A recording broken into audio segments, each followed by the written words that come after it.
We're in the midst of a huge transformation where our peers, communities, and workplaces are all really melding into one. Welcome to Reimagining Company Culture. My name is Christina Giordano, and I'm a partnerships manager here at AllVoices, and my pronouns are she, her, and hers.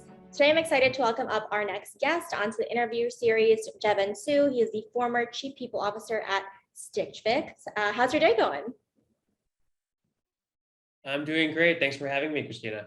Yeah, of course, of course. If you could start off by telling us a little bit about yourself, including your pronouns, and if you can also answer the question, when you were younger, what did you say when people asked, what do you want to be when you grow up? My pronouns are he, him, his. I live in San Francisco with my husband, my two young kids, and a very large Airedale Terrier, 60 pounds, who's basically, another being in the house. And when I was really little, I think I generally answered marine biologist, which at the time I thought I was very unique, but turns out I think it's not an uncommon thing for kids to say. But I think what was interesting is probably growing up in an immigrant household. Like I was very focused on just like getting great grades and like getting into like a good college, whatever that means. And so I almost honestly, kind of looking back, it's a bit sad. Don't feel like I reflected enough on what did I want to be when I grew up. And so I got to college and kind of felt pretty lost. So sort of like, oh, why am I here? Like, I got here, but now what do I do? And I think in many ways, took some time wandering in the desert to figure out, what do I really feel called to do? What really fulfills me? So I got there in the end, but I wish I had been a little bit more on it when I was a kid. Oh my gosh. Well, when I ask this question, I always think it's interesting. Nobody says the job that they're in right now. So That's fair. That's fair.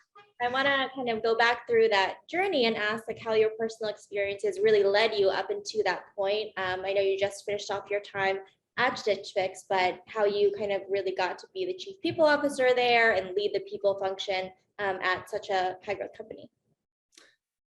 So I, as you can tell, spent my college years trying to figure out who I was and what I was supposed to be doing. And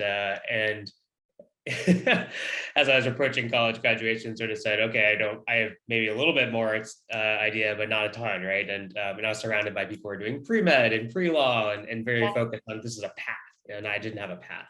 And so, as some people do when they don't have a path, I went into management consulting. There you go. You can do lots of different things and sort of see what happens. And I think I probably secretly hoped, well, gosh, I get to work with clients across these different industries and all these different problems, and I'll learn a lot, and I'll see this big list of things, and I'll circle something on the list, right?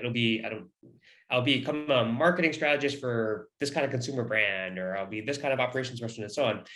And after 2 years of it, I kind of stopped and reflected, and I said, oh, I think I've X'd a lot of things off the list, but I don't know if I've really circled anything. And so it felt, even more sort of, gosh, it's been 2 more years. I don't know if I've found my place. And I got the great advice from a friend to think about all the things that I do for free and then see if there's a job that is around it.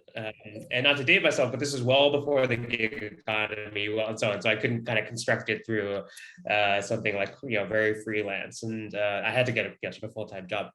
And so I really sort of applied to a bunch of different stuff. I love to travel. So I interviewed with Starwood Hotels, their marketing analytics group. I loved music, so I actually looked at record labels, which thankfully I did not go down that path much farther. But the thing that really I think I kept coming back to was, when I looked at all these things that I was doing for free, if you will, I was interviewing for my alma mater college admissions for free, right? When I was in college, I did peer tutoring in writing for other students. I did a Chinatown after school program, all people-oriented, learning-oriented. At McKinsey, I was doing recruiting, I was doing training as my sort of extracurricular activities there. And so there's always this kind of people theme, but historically, the HR function just hasn't been one that has always been, I think, as respected as it needs to be, and to truly have a seat at the strategic table. And so I had this aha, but it didn't sort of then immediately point to me to, oh, this is the career path, because I just hadn't seen enough examples yet of what that could look like. But luckily, McKinsey, like most consulting firms, their business is people.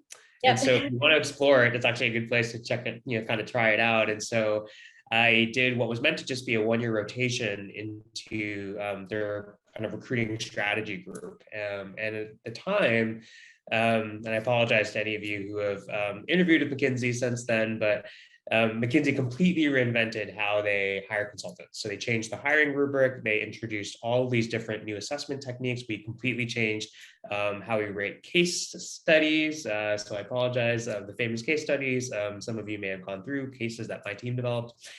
And I didn't know it at the time, but the problem that we were trying to solve essentially was changing the product of the company to some extent, right? Like if consultants are your product and you're changing the rubric and how you select them, then you're kind of messing with the specs, which is a pretty big deal. I didn't realize that at the time. And on top of that, the fundamental people question of, well, what are you looking for? Like, what do you think will make someone really, really great at this sort of really important role that you want to hire them for? And how do you figure that out in 45 minutes? It's not, I would say we didn't crack the code. I think we made some progress. It's something that I've continued to with over the course of my career, but it was such an amazing way to kind of get into people work. And I think just opened my eyes to, gosh, this could be a really, really amazing path. And so then I stayed with McKinsey a number of years. I moved out to Shanghai and led APAC recruiting across 12 countries and some of Asia's most exciting boom years, 2005, 2008. It's just such a fun strategic playground. Every morning I would wake up and, what country's government or education system or competitive dynamic do I need to think about today? And they're all so different, all amazing opportunities, but really, really different contexts. And then ultimately found my way out of McKinsey and into operating. And so I joined Square in their hypergrowth years, about 400 employees. And the first year was really hard, honestly. Those of you who sort of lived through hypergrowth, it's not for the faint of heart. It's really exciting, but it's really hard. And that first year, so different. So much of it was so different than anything I'd ever experienced. And so, there's a lot of sort of deep breaths and reflecting of like, oh man, can I do this? Am I cut out for this? And ultimately at the end of that kind of first year, I said, I think I do really like this. And I've never really looked back. And so the last sort of decade or so has been different roles. Some people sort of people operations oriented, and some actually closer to the business in terms of revenue and customers and so on. But ultimately all in this context of really high growth companies that are really focused on creating really interesting, innovative experiences for customers. And that's sort of where I've hung my hat. Yeah, I mean, you definitely had a very tenured career in the space, and I really like the exercise around circling things you do like to do and that you do for free as well, to figure out what you really want to pursue as a career. And I do have a couple of further, reflection questions as your experience in the people and operations space as well. And I saw in a couple of different articles, and one specifically for McKinsey, where you talked about what it looks like for LGBTQ plus employees to really thrive at companies. It's super intentional, but one of the things that also struck me that you said is, as we increase diversity, inclusion is just harder. There's a negative correlation, and that it makes sense. And a lot of companies are trying to keep up with that. They're iterating their diversity, equity, and inclusion strategies as they should. We know this isn't a box to be checked, but what are some small and big actions that leaders need to take to ensure that they're putting in the hard work, so as their companies become more diverse and we're bringing in underrepresented talent, they are making a concerted effort to make it inclusive? That's a great question. And I feel like I should have probably coined it in a more inspiring way, because negative correlation is really not sort of what you attach to positive sort of things, but it actually is an inspiring thing, right? As you sort of succeed in bringing in or elevating more diverse, more representative folks, inclusion is harder, right? And that's actually a wonderful thing. But I think if you're not honest about that and on top of it, right, it kind of gets away from you. And it's not a surprise if you just sort of open the history books, right? People only talked about diversity a couple decades ago, and then lo and behold, oh gosh, maybe we did a little bit better at bringing more diverse folks, and they're really unhappy. They're leaving, they're out the door. Right? And so I think this idea that they work actually a little bit in tension with each other, which is not a bad thing, but just sort of recognizing that. And then really, I'm just a huge proponent of people really talking about diversity, inclusion, and equity now, right? And so this idea further of just sort of saying, hey, you can do inclusion in actually somewhat of a surfacey way, But if you really hold yourself to thinking about equitable outcomes, right, Mm-hmm. at multiple sort of stages of what your organization is doing and so on, it's pretty hard to hide in my view. Like equity is probably where the buck stops fully at the end.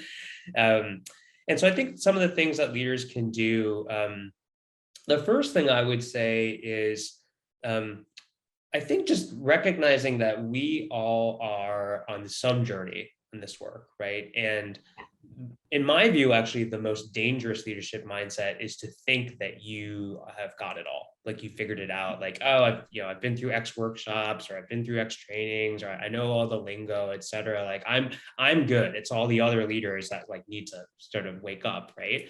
And that's just not true, right? If you think about there are many really, really wonderful versed leaders in this work who will openly talk about moments where they realized they had to check their own bias, they had to check their own privilege in ways that were really unexpected. And I think one of the good things about this work is that as the world has continued to evolve, it's sort of like, even if you were maybe sort of first in class, right, at a given moment, if the world keeps making progress, like you're actually going to get left behind, right? Because just the way that you think about these experiences, the way you think about identity just keeps shifting, right?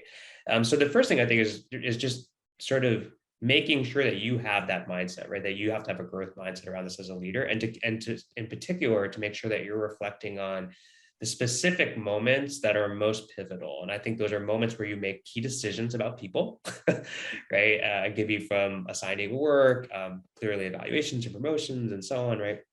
And then I would say sort of types of interactions, whether they be sort of one-on-one, your small team, larger interactions, and so on. And just thinking about that, these are the moments that really, really matter, right? And it's just sort of like, where am I? Based on the feedback, based on measurements that hopefully you have access to, and so on. And then I would say really being open with your team. So taking that reflection and sharing it, which is hard. It requires vulnerability. And look, I think different organizations have different cultures and so on. So I wouldn't sort of make that as a unilateral, you can do it in this way statement, with no nuance and so on. Clearly, it's going to be different, I think, based on your company and your industry and so on. But generally what I've seen is when you make that choice to take the sort of internal, make it external, you already just elevate the sort of trust connection, which is just so pivotal to doing this work. Because again, at the end of the day, if you don't sort of have everyone on the same page of like, what are we trying to do here, and where am I personally, and what am I committed to, I think you can actually do a lot of sort of impressive initiatives, and you actually don't get as far because you just don't have that relationship, you don't have that trust. And then as I sort of mentioned before, measure the hell out of it, take action, and reflect. And so this is just going to be an iterative cycle. And the last thing I would say is to really get comfortable with the messiness, which is probably one of the hardest things I certainly as a leader had to learn, and I see other leaders going through. And my diversity, equity, inclusion leader, Dre Addy at Stitch Fix, who is one to watch for all of you. She's incredible. And she instituted a DEI learning circle among my direct reports, where every week one of us would take a turn in bringing some article or some podcast and just doing like a really, really tight, 15-minute reflection. Like, what did this provoke for you? It could be deeply personal. It doesn't really did kind of connect to our work at Stitch Fix, of course, but just the kinds of conversations that we would have as a leadership team, like I've just never had at work before that, right? And just we kind of created the space for that. And but to this messiness point, Dre once brought in a podcast about sort of who has the right to wear ethnic African dress. Mm-hmm. And just the complications within the Black community and even among Black people who have a direct lineage connection to some of those countries, right? Are you first generation? Are you second generation? Like, and so on. And we had this like really powerful conversation around, she's just sort of said, look, put aside kind of cross-racial dynamics. And so like even within, what people would sort of assume as a shared identity, it's super messy, it's super complex, and people feel like they have a claim to what is right and what is wrong in a way that's kind of hard to parse sometimes. And I think that can be really scary for people, honestly, but I think ultimately where the work is, where the learning is, you just have to acknowledge that and say, again, this is going to be about a continuous sort of journey of learning and growth. And it's going to be messy. Absolutely. It's going to be messy. It's not a linear path as well. And I know one of the things you mentioned is measuring the heck out of it and making sure that you're seeing the progress as well, celebrating the wins, and obviously recognizing that it's a dynamic journey. And people really did focus on hiring underrepresented talent as like a key pillar of their strategy. But we know that there's so much more to learning circles, to education, community engagement, et cetera. What are some of the metrics that you look to see if you're doing a good job in DEI from your perspective as a leader that companies can really operationalize and measure? Yeah, so I think the two sort of big areas that are probably more obvious, diversity around thinking about representation, and inclusion, thinking about sentiment and lived experience in an organization, and obviously thinking about, well, where are the most marginalized groups in our broader society. And then when you think about your particular employee population and maybe some of the opportunities and challenges that you're facing as an organization, thinking about both as representation statistics as well as the inclusion sort of measurements in that context. But again, I think the piece where for me it really ignites is thinking about equitable outcomes, which to some extent does get reflected a little bit in the first two, right? Obviously, if you have a big disparity across a majority group, so without telling tales out of school, a friend shared with me at a large company that anyone listening to this would know that I will not name, the difference in sentiment around sort of inclusion and experience at that company from the dominant group with an intersectional sort of person of color woman was like 50 percentage points. Like, right. And so that is an inequitable outcome of experience, right? This is not sort of news to anybody, right? But just the dramatic sort of differences in representation at leadership levels and technical roles and so on, right? Like these are inequitable outcomes and so on. But there are also these sort of equitable outcomes that I think show up in sort of processes and sort of almost like the way that you get to those things that are really important. And to some extent, that's actually where the real work gets done, right? Because I think the sort of biggest report card, if you will, is around, the sort of first two. But if you just sort of measure that, it's really hard to know, right? Like, well, what is moving the needle or what's not, or what do we need to do? And so thinking about some of these sort of specific equitable outcomes around things that you're doing in your hiring process, right? Specific techniques that you're choosing to do in your process, or the way that people are experiencing the process, the speed of it, and so on. One specific example that I've been thinking about with my team recently is thinking about equitable benefits. Wow. And there's kind of a few angles to this. So I think one is, for us, we've made some changes to our parental leave policies, and we actually made some recent changes to our healthcare carriers with a very specific focus around how do we better support transgender employees who have very specific sort of healthcare concerns and healthcare needs. And so there's this piece around just sort of like, what do you offer, and is that equitable, right? Is that sort of inclusive across everyone at the company?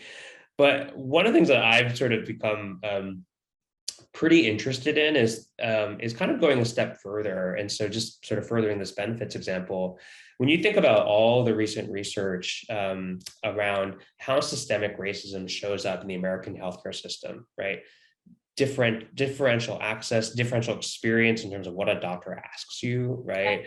What kind of care that you get, what you get prescribed, and so on. I mean, it's just mind-blowingly awful. And so it's sort of, if you sort of zoom out, you could say, oh gosh, like I could be offering all my employees the same benefits at face level, but their experience of how those benefits are actually showing up to support them could be different, right? And so that's where, you raise the bar for yourself, right? You sort of think, gosh, if I'm really shooting for an equitable outcome in terms of my employees and their loved ones, being healthy and well, I probably can't say that's just enough to say, is it an awesome sort of benefits package and like, you have access to it, enjoy, right? I actually got to look like, well, what's happening? what are the usage patterns? Like, what are the health outcomes? Like, and are there things that are in the broader world that are not resulting in what I intend? And then do I have an opportunity or even a responsibility as an employer to try to counteract that? So I think it's really interesting, really hard. But I do feel like it's in some ways, I think, just a reflection of sort of the next sort of chapter of DEI for all of us. Absolutely. I mean, I think what we're talking about too in terms of experience is positionality and people's experience outside of work and how we're bringing that into work every day. And what you said in terms of an employer organization's responsibility to help kind of mitigate those biases as well. And a huge conversation that everyone is talking about is kind of benefits in terms of supporting caretakers and especially supporting parents. You shared that you're a parent as well. And I know in 2019, Stitch Fix rolled out the universal parental leave policy, which is great to promote gender equality. And I imagine that you were part of that process. Can you walk us through like why that decision was made? And there might be changes, like more recent changes as well, but really wanted to focus on that too. Yeah, so I had 2 kids at Stitch Fix, which is probably part of the reason why I was the company very, very fondly in my heart. And Stitch Fix, when I joined the company, had actually not, I mean, to be honest with you, not a pretty good parental leave policy. Yeah. But the structure of it was at the time called primary caregiver and secondary caregiver, which is still not actually that uncommon across a lot of other companies, and generally reflects women giving birth and frankly gender expectations around sort of who is a primary caregiver, right? And so this idea like, well, this person needs more support, the other person's going to help out a bit, right, but they need less time and so on. And firstly, there's just tons of research that shows how this systemically causes women to further fall behind in their career sort of success and progression, right?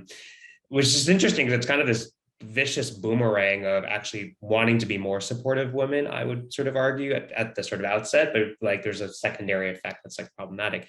But the way it kind of got, I think, sort of escalated was actually by me having a kid. So I went out on leave, and then I kind of get an inquiry from someone on the benefits team asking me, who's the primary caregiver? Are you the primary caregiver? And I think that it was even sort of framed as the assumption is that you're the secondary caregiver. Can you just confirm that? And I said, well, I'm a gay man. Mm-hmm. I have a husband. Mm-hmm. We both work. Neither of us gave birth to this child, and we both want to be active parents. So what would you call that?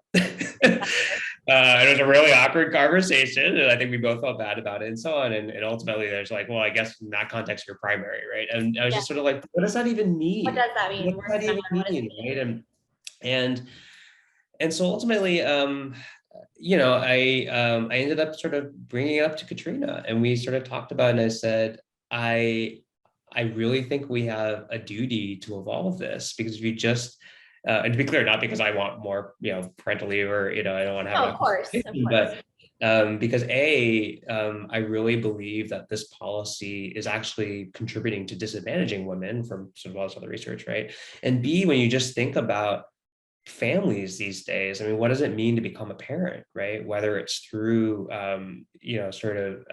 natural childbirth, or through surrogacy or IVF, or through adoption or fostering and so on, right? Single parents, parents of any sort of combination that you can think of, they all deserve sort of equal support, right? And so she got on board very, very fast, as we sort of talked about. Yeah, this is really an evolution of, I think, where we need to be, and a true reflection of, I think, what our values are as a company. And so we rolled it out, and I got to tell you, Christina, I probably can't even talk about it without tearing up a little bit, because I just think the response from employees was just so powerful, kind of on 2 dimensions. So one was people who were new parents, and on both sides of the coin, right? So a lot from women who basically said, this is incredible. Like my husband's company, I'm going to forward your policy to them, because they need to, like, we both want to be equal parents. Like, God, I'm not the one, right? Like, we're going to do this together. And so we should have sort of equal support. And then the sort of response from men to feel I now feel seen as a parent, as an equal parent. Like I want to be an equal parent, and organizations don't generally treat us that way. And just it was just really, really pretty profound. And so it's just, I think, one example of these things where organizations can make changes that I just shake people to their core in a good way, honestly, where they just it just creates, I think, the kind of environment where people want to be for a long time and do amazing work.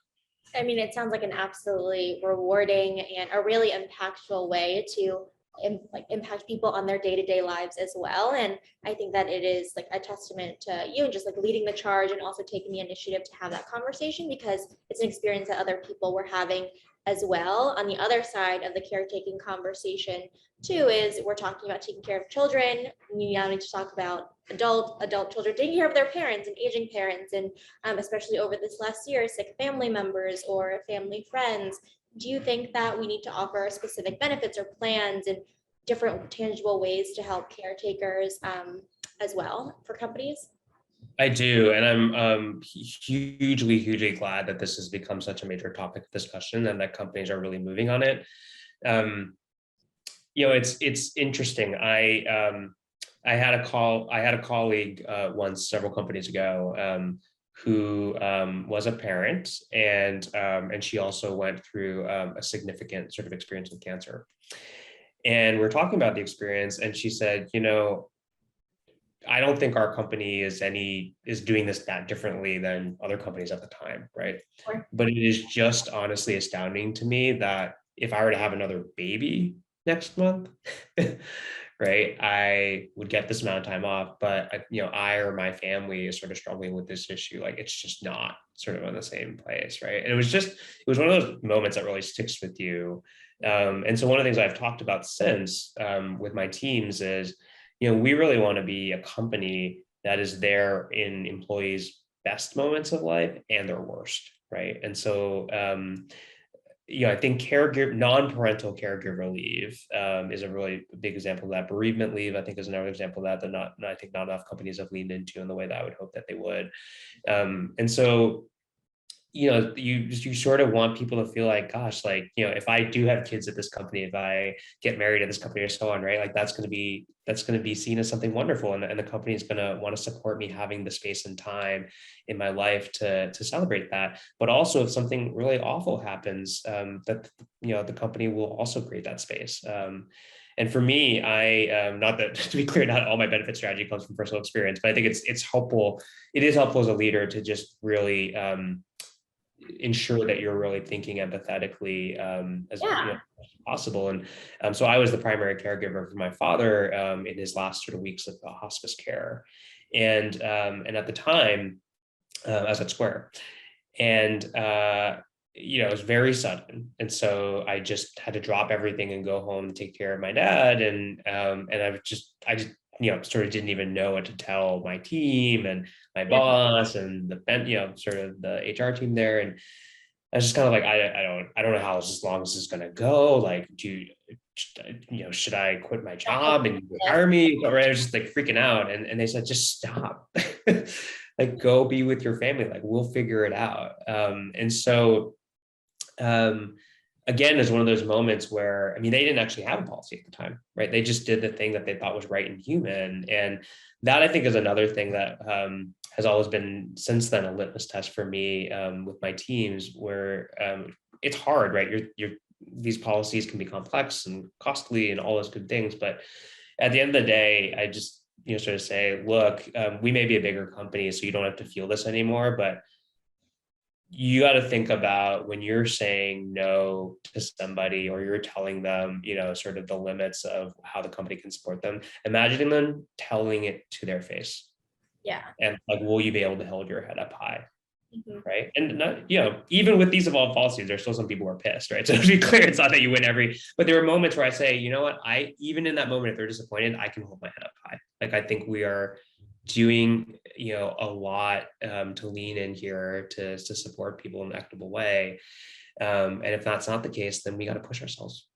We got to push ourselves. We have to have those conversations, and we're talking a lot about high-level strategies and what the company can do to support. But a big part of company culture and a workplace experience are people managers who you're talking to, or the first person you say when something good or like great comes up that you need to talk about at work as well. And so many people, leaders, have had to change how kind of they interact with folks or communicate over this past year as well. What are your thoughts around effectively training these people managers in really important skills like EQ and empathy and leading with vulnerability as well? I have a mixed answer to this. I'm ready for it. So I believe in it. I just think there are limits to what training can do. Okay. And I think about it as there's almost sort of these horizons of sort of where someone's at on this, right? And so one is, sadly, some people are like, does this even matter? Do I really need to be empathetic? Like, does EQ really matter? And bluntly, there are some organizations out there that don't really value it. So I think one is just to sort of establishing what is their baseline and so on, assuming that I think your question assumes that you're an organization that does value this, making sure people really agree, right? And if not, then either they're going to change their minds or they need to not be there, right? And actually sort of putting that stake in the ground. And I think that is actually an important sort of dialogue where sort of learning programs and spending time with leaders in certain forums and so on is really important. And frankly, even if people do already agree with that, putting it out there in a very explicit way is actually, I think, important to creating a strong culture that's architected around that. So there's this piece of like, just does it matter? And then B, if you do sort of agree it matters, what is sort of your reflective process? Like, what is your mental process to sort of say, how am I showing up with my colleagues? How am I showing up for my team members, right? Because for me, I think there's sort of two elements of having great EQ. The first is actually recognizing that you need to take the time to think about it, right? And then B, having the right intuition. So yeah, you can have one or the other, but I think if you don't have both to some extent, you're not necessarily going to nail it. And so kind of creating those reflective habits, those mental habits, whatever it is that helps people sort of build the skill there. And then third is you can do all that in your head. And so this is actually what I used to teach at Blue Bottle when we talked about empathy for the customer and for your colleagues. Yeah. Christine and I are working together and I'm doing all this amazing empathetic thinking about her experience and so on. If I don't do anything to tell her that, right, or to change my behavior, to change her experience in a way that's better, that was a really cool academic exercise, right? Like that doesn't really matter. And so how do you turn the internal external? How do you make it demonstrative? How do you make it visible? And then the last piece I would say is how does this keep evolving for you in new roles and new contexts, right? So again, what can happen is people get very comfortable around their EQ toolkit and all of a sudden, oh gosh, I'm managing managers for the first time. That's often a really big sort of leap for people in their leadership development, right? And all of a sudden the things that you did before are not going to sort of show up in the same way, right? Not necessarily going to be as effective. And so just helping people also have that from a reflective capacity. And so I think different parts of those, I think, do benefit from structured sort of training, but a lot of it, I think, it really requires, again, having this really consistent set of cultural values and cultural dialogue at the company, and then a great apprenticeship. So it's sort of like you can have the most amazing learning program in the world. And if people then look at their bosses and don't see it happening, that was a really fun couple hours, right? It's, I'd like all the things, but if I had to pick, I'll pick for amazing leadership role modeling any day over any kind of program I can design. I think modeling from the top is so important, whether we're talking about leadership, actively listening, empathy, vulnerability, but also exercising kind of benefits around PTO and mental health days and vulnerability there, and kind of your willingness to share with the company the why behind messages too. And when you have all those things with modeling leadership, you are creating this inclusive environment. People are going to want to give you feedback and you're building that trust. Again, it's two-way. At the organizations that you have been a part of, how do you see that culture of really employee trust and listening manifesting at your organization? Why is it important to do that?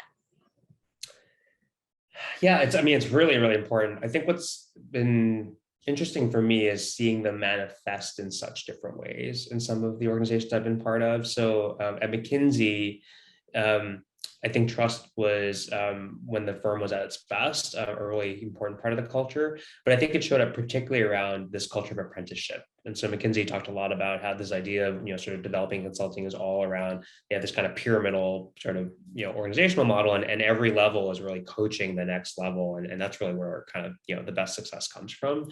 And you don't get very far in apprenticeship if there's not trust, right, and listening and sort of dialogue. And so so for me, it really showed up the most powerfully in just like actually how that culture of apprenticeship showed up in the day-to-day. At Blue Bottle, I think it showed up in a little bit of a different way, because one of the things that we were always really vigilant around is one of the unfortunate things that can often happen at companies that have a lot of hourly employees that are frontline in retail or service or hospitality or so on, and headquarters, right, is this real divide. And headquarters kind of gets ensconced in this ivory tower and aren't really listening to the field and supporting them. And at the end of the day, like, they're the ones making the company, right? They're the ones making the coffee that brings in the dollars. You can do all kinds of cool things at headquarters, and if they're not nailing it day to day, you might as well go home, right? And so for me, one of the things that I thought a lot about in my time there was how do we essentially hold the barista role kind of sacred, and really make sure that we're always elevating it. And we kind of created all kinds of experiential learning programs around that. But one sort of simple thing I did as a leader was I tried to spend time, as we called it, on bar as a barista, basically at least once a month. And I would go to different cafes, do a half shift. And it was really important, I think, for trust and listening in a few different ways. The first is I was always actually kind of self-conscious because I'm not a good barista, to be clear. And so I kind of sort of always check with the cafe manager. I'm like, if this is going to be really annoying for the team, like, I probably, I don't need to do it. It's a pleasure for me. I think it's really important for me, but the last thing I want to do is get in the way. And so we would actually sometimes say, like, maybe it's not this block of time on this day because it's like really busy, and your inability to do a pour over with two hands maybe a problem for the team or so on. So we sort of navigate that. But what they all said to me is the visibility of a senior leader coming and spending time with us and doing the same job, and frankly, like, not doing the job great, like me asking kinds of all dumb questions, and where's this stored here at this cafe, and how does it work here, and so on, and learning from them, right, created that sort of sense of, I think, even level trust and openness. So that, I think, was just almost as a cultural signal, something that was really important for us to sort of keep attuned to. The second thing from a listening perspective that I never failed to be amazed by is, so for the first, call it half hour, 40 minutes of any shift that I worked, people were kind of tiptoeing around me on eggshells, right? Like the guy being super polite, like, and so on, right? And then just after a while, like, they're just the rush of the customers and so on, right? They let their guard down. And so they start talking to each other. They maybe complain about this thing. They sort of make a joke with me about something. I ask to understand a little bit more and so on. Or I'll ask about, a new initiative. There's like a poster on the wall. I'm like, how's that going? Like, what's the cafe's experience done? And so on. And I just always left with such a deeper insight around what was going well and what wasn't. And I never went back from a cafe shift without having probably 2 or 3 things. I went to my team and said, we got to shift. This is not going well. We got to do this differently. We need to sort of launch this new initiative in this way. And so I think there's this, obviously not every company has baristas working on bar, but I think for me, there's this really instructive lesson around how do you stay connected at a leadership level to the front lines of just sort of what are people really saying? Like, what are people really thinking about? And I think, even if you don't have coffee shops, there's ways to do that. Stitch Fix, I would say, honestly, has historically had a really amazing culture around this. 2 of our values are trust and authenticity. And what a common sort of statement from newly hired senior leaders at Stitch Fix is they just never felt like the bar has been so high in terms of expectations around their approachability, their ability to have an open conversation with their teams. And so I think people generally are like, it's really hard. It's like a whole aspect of the job I've never probably been asked to do quite to this level in another organization, but I think they also see the power of it, and so it's harder, but more rewarding. It is more rewarding, and it's very, very intentional. So my next set of questions are more around kind of your philosophy about common things that people believe about work and their career as well. So do you believe that people need to love what they do and have a passion to be successful in their career? I'm going to give you another mixed answer. Okay, great. Sort of. So look, I do think that tremendous success and probably more success comes from feeling a deep alignment between what you do and what drives you, right? What you find fulfilling. To be frank, I think people can be successful at things that they don't love doing, and make a lot of money, or get lots of awards or whatever it is, right?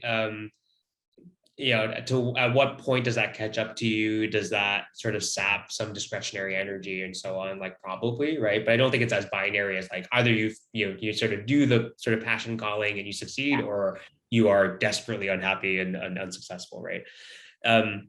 And I think the trick around it too is, have you seen the recent Pixar movie Soul? Yes, of course. I had to watch Soul, ripped my heart out. But yes, go ahead. Okay, so Soul, I'm trying not to spoil it for those listeners who haven't seen it yet, but great movie. I recommend it. I'm a sucker for the Pixar movies that are really sort of reflective, like Inside Out and so on.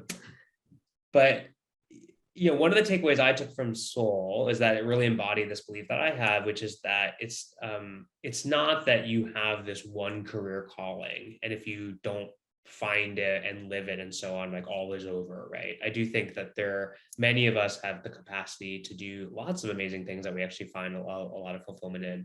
And one of the things I think that is both hard but exciting about the way the world of work has evolved is just this idea that people can have many chapters, right? Versus, sort of many decades ago being like, pick your thing and that's it, and just climb that ladder for 30, 40 years and then you're done, right? And now you can have multiple chapters. I think it can be overwhelming, that's to the choice and the explorations and so on, but you can have many chapters.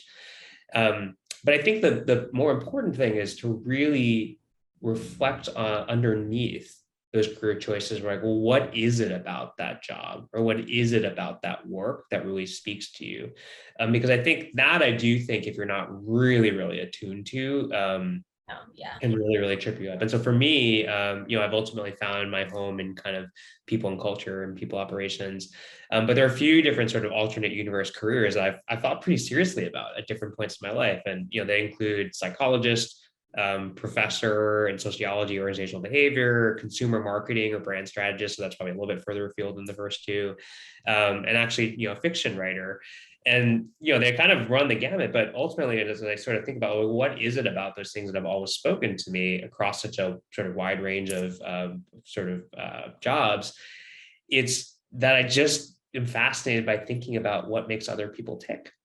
Right. And then the way that could manifest in terms of the work itself can be a lot of different things. But I just, that's just sort of where I go. I'm just endlessly fascinated by sort of other human beings and what drives them, what makes them excited, what makes them not excited, and so on. And so I think if you do that, then I think some of these different potential pivots and sort of choices around what you do and so on feel less maybe daunting, because you're sort of like, it's anchored in this principle of like, well, this is the type of thing that I draw sustenance from and that hopefully I'm good at. Absolutely. The path doesn't have to be linear. So I appreciate your nuanced answer to that question. The next one is true or false. It's possible to bring your full self to work. True, but with a sense of responsibility. So now this is gonna, as if I'm teaching a new hire onboarding at Stitch Fix. So we talk about authenticity at Stitch Fix as one of our key values, and this idea that many people cast it as bringing your full self to work. And I sort of say, look, there is this element of being able to share more of yourself at work, and to not put on some sort of facade or what you think other people need to hear or want to hear and so on. And so that is absolutely true. But what it's not actually is an excuse. So bring your full self to work is not that you can show up and be an ass, right? Or be a bully. Sort of shirk your commitments, right? And so on. It's this idea, this idea of responsibility in sort of sharing of yourself, that you want to be understood better, right? And if there actually is something that is worrying you, that's holding you up, that's in your sort of broader non-work life, that's important for someone to understand, that you actually feel sort of safe and encouraged to share that. But again, it's sort of like, and then it's not me sort of telling Christina, yeah, so there's some stuff going on. So, talk to you in a couple months. Maybe I'll show up there. I said, look, Christina, I want you to know that there are some things that are tough for me right now, that are holding me back and so on, but I am committed, right? Like, I want to do my part. I want to show up for the team the best that I can. But I also want to be honest with you with some of the things that I am juggling, right? And so it's this idea of, I think, this mutual sense of responsibility in bringing your full self to work, that it's not to put up a barrier, right? It's not to sort of say, this, one of the jokes we make is, this is my real self, you deal with it, right? This is my full self, warts and all, right? And I am committed to also making that full self better and better over time, through the challenges that may arise. So it's a bit of that's my mixed answer to that one. I think generally yes, but I think it's not without a sense of that responsibility. Yeah, and it's a mutual responsibility as well, too, because trust is earned on kind of both sides as well. So if someone feels like they are comfortable bringing themselves to work on day one, day two, day 100 as well, then I think that makes sense. The other kind of school of thought around referral programs being a really great idea to attract talent, or a really great idea to attract similar people with the same talents. True or false, your referral program should be part of a talent strategy. True, but with intention. Mm-hmm. So look, there are real potential pitfalls of referral programs. The biggest one, that as you sort of point out, is that it can perpetuate a lack of diversity. It can create an echo chamber and so on. But I think that's when referral programs are just put out there without a lot of thought, right? When I've seen a really well-designed referral program, you're actually really clear on where you want to scales. Right? You're very clear around, like, hey, this is what we're going after. This is the composition of the team. And this is how we should think about actually bringing in great people into this pipeline, right? And so, and we just don't want to be really upfront with you about, like, this is something that we care about and we're going to measure, right? And so then I would say, I've actually seen referral programs be an incredible sort of forces for DEI when structured in the right way. So it's just, I actually talked about this at Square a lot. Square, when I was there, was a really rapidly growing company, and going from the stage of a few hundred employees, which is pretty intimate, you can kind of wrap your arms around it, to well over 1,000.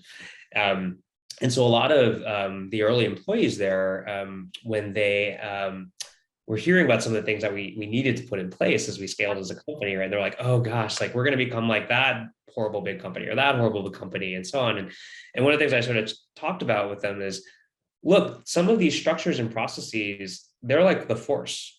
You can use the force for good, you can use the force for evil. But fundamentally that, like, career rubrics are bad, right?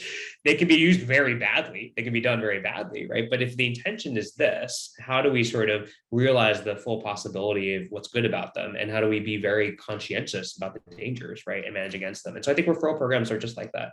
I think they can do wonderful good in the world, but you have to be very clear about how you're wielding them and what the downsides are.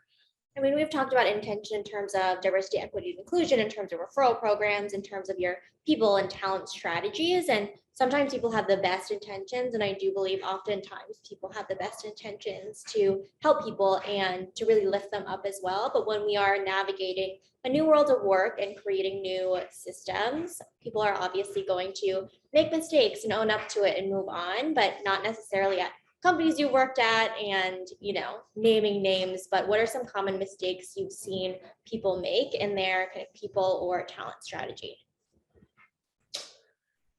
Yeah, I think probably the biggest mistake, there's a bunch of stuff that you got to just build and do well at different organizations. And I think to some extent, you just got to execute. I think the thing that can be a real sort of game changer for people teams is, what is specific to this company's strategy, business strategy. what is specific to this company's moment in time, and what are the sort of almost like 2, maybe 3 things that you're going to do that are kind of almost out there. Like you wouldn't do this at every other organization, right? You're doing this in a very specific way, and having that kind of clarity of focus.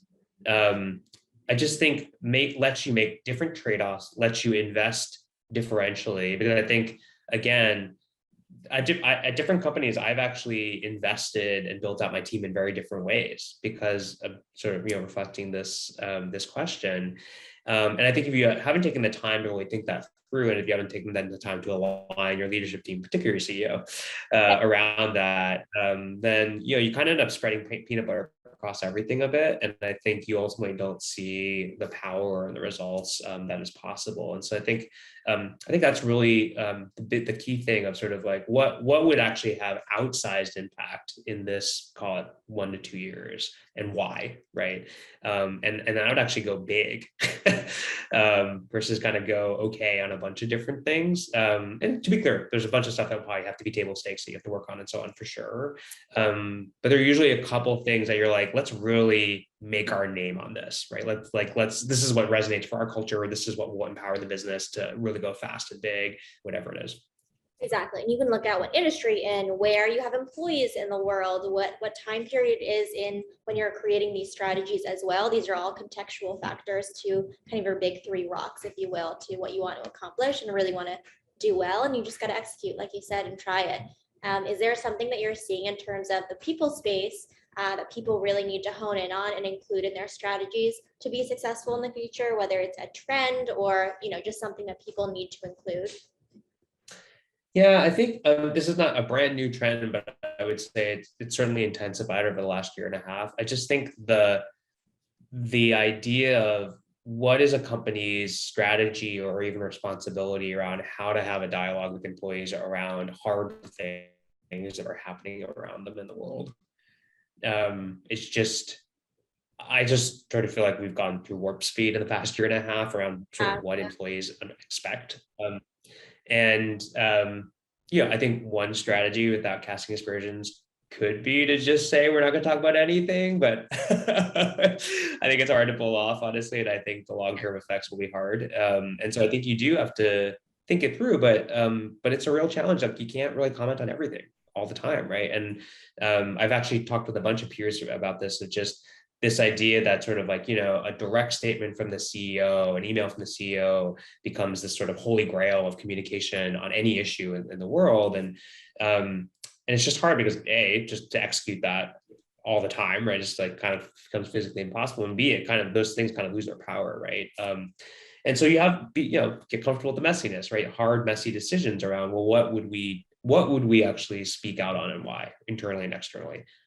Who speaks out on it and why, right? When do you not do it, right? And how are you going to sort of share with the different, very disappointed employee or set of employees around what the choices are you've made around that?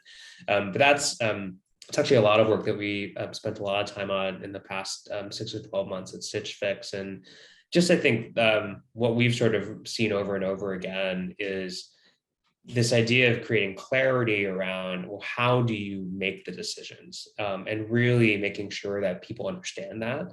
And so even if they don't love the decision, I just find that if you've invested the time to make the principles or how you get there really, really clear and well understood, a lot of the sort of negative energy tends to sort of leave the room. There's always gonna be a few haters, but I think it feels more like this is a shared sort of decision, because we all actually agree on how we got there. I think that goes back to the common theme of authenticity and being genuine when making these decisions and thinking about the full big picture. We have spoken for a little longer than I initially told you, but I always like to end our conversations on this question. Is there anything that I didn't ask that you want to share with our audience, or 1 to 2 key takeaways that you hope that they leave this conversation with? Yeah, I think probably one big sort of theme that connects to a bunch of the things that we've talked about is just, I think, building a great company, building a great culture, a lot of it comes down to really zooming out and seeing the whole chessboard. Where are you in the game? What moves do you want to make right now that really matter? That lead to actually moves later on. And so this choice of kind of sequencing, the choice of what is most powerful at this moment, and actually sometimes saying no to some moves right now that some people really want you to do, that I think is so key to success. And it's so hard to do well. I'm still learning how to do it well, but honestly, I think when you feel like you've got a great set of leaders who want to do it with you, it's the job is so fun and so rewarding and so impactful. Amazing. Jevan Soo, thank you so much for taking the time to be on Reimagining Company Culture. It was so great to speak with you. And I feel like, it was a great conversation. Thanks, Christina. Yes, of course. And as a reminder for folks who are listening, AllVoices believes in the empowerment of everyone to speak up at an organization and think it's a requirement for the company to succeed. Have a good rest of your afternoon, everyone. Bye.